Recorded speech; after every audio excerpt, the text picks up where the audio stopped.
Shalom bagi kita semuanya. Di sini saya akan membagikan firman Tuhan yang sudah saya baca dari renungan Mana Surgawi yang berjudul Pemimpin Boneka dari 2 Raja-Raja 25 ayat 22.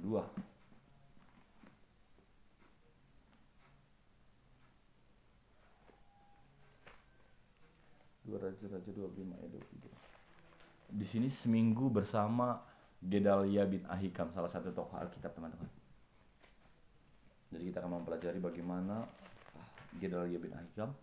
25 ayat 22 berkata tentang rakyat yang masih tinggal di tanah Yehuda yang ditinggalkan oleh Nebukadnezar, Raja Babel, diangkatnya lah atas mereka Gedalia bin Ahikam bin Safan. Satu ayat aja. Pemimpin boneka. Pemimpin boneka adalah orang yang secara resmi diakui sebagai pemimpin sebuah negara atau wilayah, namun secara de facto dikendalikan oleh pemimpin negara lain yang menguasai atau yang sebelumnya menguasai negara atau wilayah tersebut. Pemimpin boneka harus menjalankan kebijakan-kebijakan pemimpin yang mengendalikannya. Saat itu, kerajaan Yehuda diserang dan dikuasai oleh kerajaan Babel. Raja serta sebagian besar rakyatnya diangkut ke Babel, yang dikenal dengan istilah pembuangan ke Babel. Artinya, wilayah kerajaan Yehuda kemudian menjadi wilayah di bawah kendali kerajaan Babel dan dijadikan sebagai salah satu provinsi dari Babilonia Raya. Untuk kelancaran jalannya pemerintahan dan administrasi di kerajaan Yehuda, maka diangkatlah seorang pemimpin, yaitu seorang gubernur. Raja Babel berkenan kepada Gedalia bin Ahikam dan mengangkatnya menjadi gubernur wilayah Yehuda. Ayah Gedalia, Ahikam, adalah orang yang mendukung dan melindungi Yeremia ketika para pangeran bersumpah untuk kematiannya.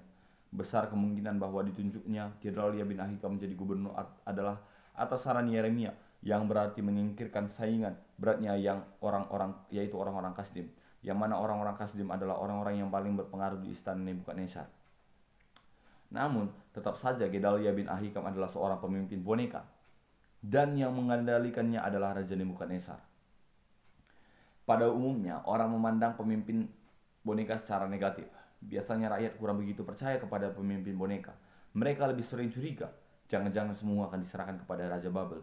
Jangan-jangan kita hanya diperas saja, dan keuntungan diberikan kepada Raja Babel.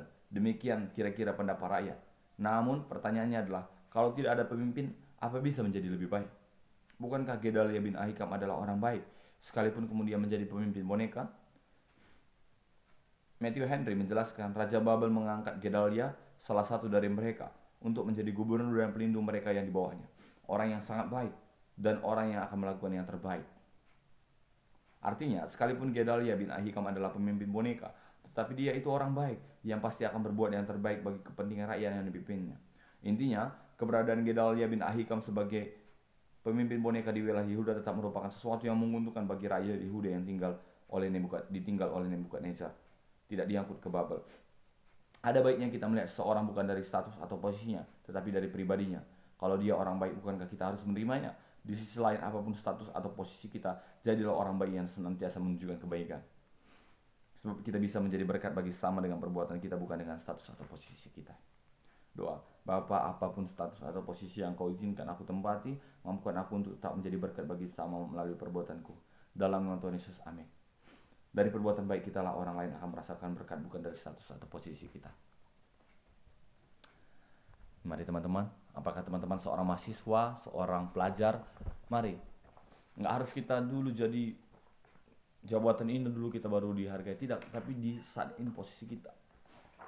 Saya sebagai mahasiswa, ya, saya mesbah saya atau mimbar saya di dunia kampus gitu. Teman-teman apa? Cari gitu. Pasti setiap orang ada mimbarnya. Kalau mungkin teman-teman pelajar anak SMA, mimbar teman-teman di SMA gitu. Jadilah berkat di situ. Berbuat baiklah di situ gitu. Nggak usah malu dijudge seorang gitu. Karena kita tahu bahwa Tuhanlah yang membela kita. Amsal 1 ayat 7 ini yang merupakan ayat kesukaan saya, berkata, takut akan Tuhan adalah permulaan pengetahuan, tetapi orang bodoh menghina hikmat dan didikan. Kalau Proverbs 1 ayat 7 berkata, the fear of the Lord is the beginning of knowledge, but fools despise wisdom and instruction. Jadi teman-teman, takut di sini bukan artinya kita takut kena marah, bukan, tapi kita lebih kepada segan menghargai hadirat Tuhan gitu. Kita sangat takut bahwa kalau kita mau merusak hubungan kita dengan Tuhan, itu maksudnya takut teman-teman. Jadi marilah kita takut akan Tuhan. Kiranya sepanjang hari ini teman-teman hidup dalam Kristus Yesus. Tuhan Yesus memberkati. Haleluya.